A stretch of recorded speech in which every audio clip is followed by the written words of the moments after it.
game in Madison Square Garden, Coliseum block on the weekends.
Hey y'all, welcome back to my channel, and today I'm going to be talking about this Freedom Part lace front wig, and it barely has lace on. I'm just going to show you guys where the lace, it basically like stops right here. I guess you're able to switch the parting space and stuff as it says. You just switch it over to the side. You don't make your own, you just like shift it over.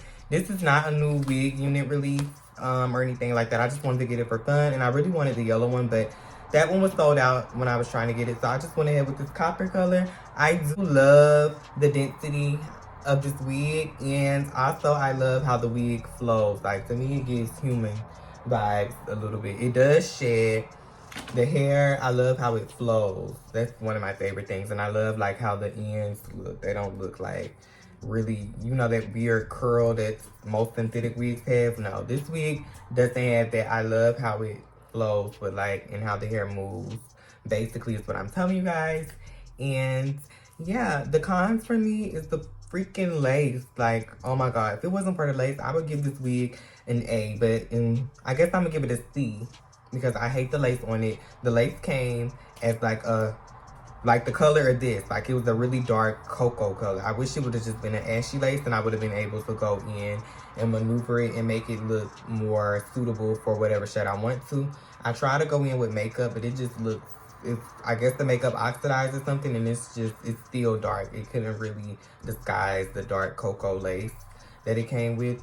So I'm going to rate this wig probably like a D, because that's just really a con for me, like how the lace came so dark. I wish it would just been like ashy and I would have been able to make it my own. But yeah, let me show you guys the length of this wig.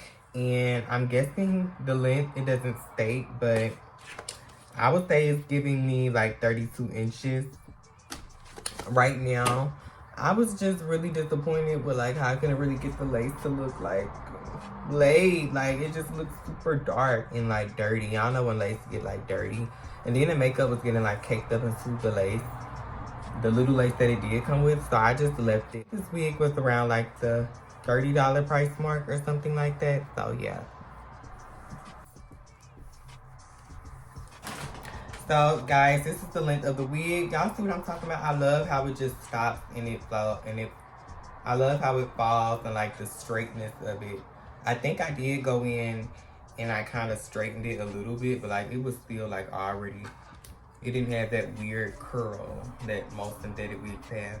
I love how this wig moves, and it just really gives human aside from the lace. Well, some lace human wigs look like this. I love how it moves, y'all. It doesn't give me stiffness vibes. Easier for you to be able to shift it if you wanted to and stuff like that. So yeah,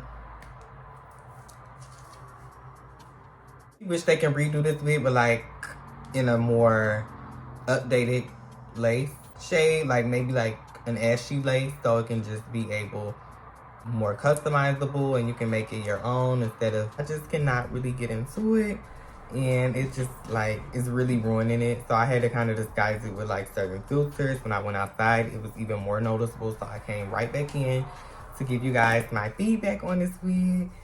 This is from Freetress. Let me know what wigs y'all want to see next reviewed here, and I'll see y'all in my next video. Bye.